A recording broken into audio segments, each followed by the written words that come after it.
and welcome back to the Agriculture Experience Tracker, Part 2 of Inside the Jacket. We are now going to dive into the finances as well as the reports tab of the Agriculture Experience Tracker.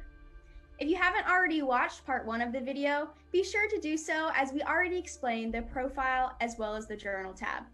Last time we ended our tour of the Agriculture Experience Tracker learning about the journal tab. From the Journal tab, we are now going to learn about the Finances tab. Similar to the Journal tab, we can also go back to our Project or Experience Manager, as well as review past journal entries. However, there is a new tab, which is our Beginning Values.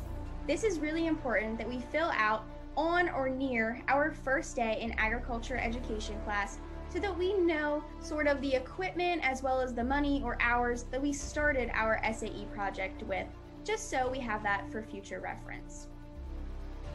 Back to our Finances tab, we have multiple different ways that we can enter our expenses as well as our income. The easiest way, as well as the way that we will use most often in our supervised agriculture experience, is SAE cash entries. When we click on that, we can enter either cash income or cash expenses. So let's say that going along with my market lamb example, I'm going to buy some feed for my market lambs. So I would enter cash expense. I enter the date on the date column, and then let's say I bought that feed from the Shea Gap feed mill. I choose my market lamb project. I'm buying feed, and then let's say that feed was $20, and in the memo I'm going to write how much feed or what kind of feed I got.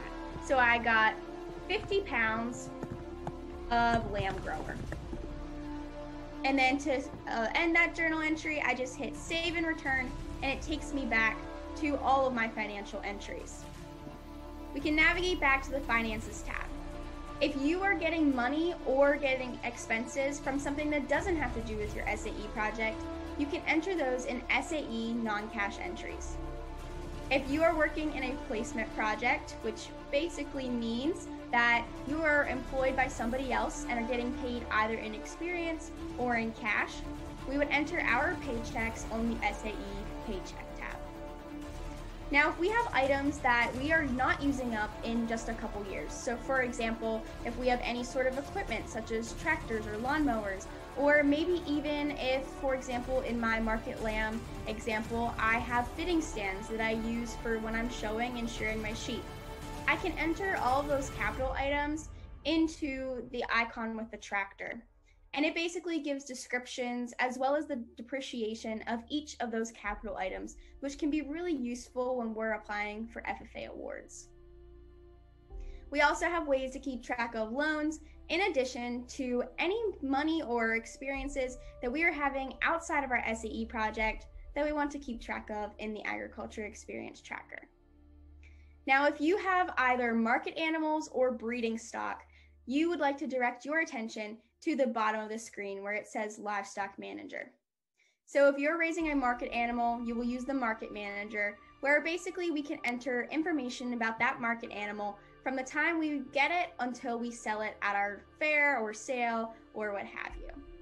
If we have breeding animals, we can enter them in the Breeding Herd Manager, and it keeps track of that individual animal, all the things we do with that animal throughout its lifetime, whether it is having offspring or we sell it, or even if our animal would happen to die throughout our time with our SAE project, we can keep track of all of those records here in the Breeding Herd Manager. The Finances tab is extremely useful for us to use to keep track of all of the hours as well as the expenses or income that we have in our SAE projects. From the Finances tab, we have one final tab that is on our dashboard for the Agriculture Experience Tracker, and that is the Reports tab.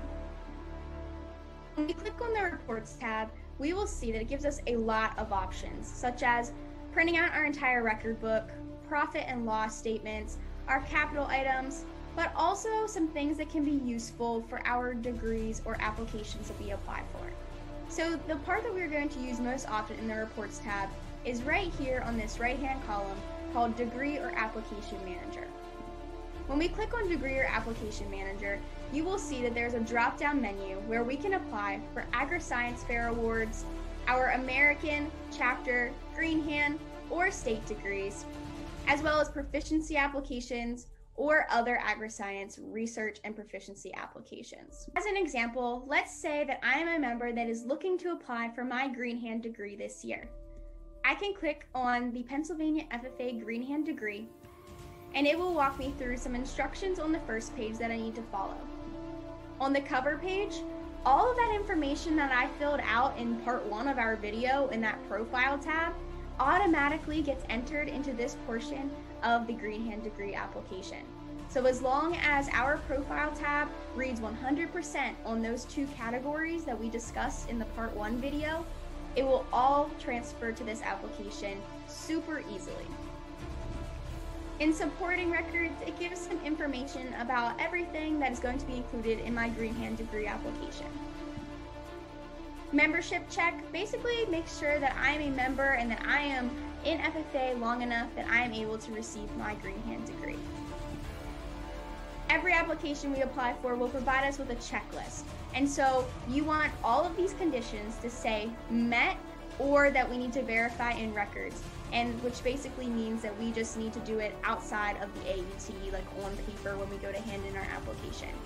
But whenever they say error, that means that we have a little bit more work to do. And lastly, every application that we fill out, we're able to make a PDF and print so that we can keep paper records or hand into the state contest or even hand into our advisor if we need to do so.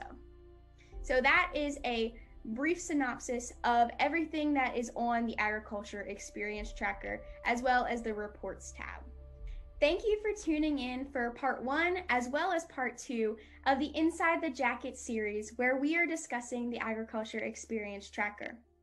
If you would like more information or would like to dive a little bit deeper into how to utilize the resources found on the Agriculture Experience Tracker, go to YouTube and type in the Pennsylvania FFA. Once you get to our YouTube channel, there are many in-depth how-to videos of how to work and use the resources found on the AET website.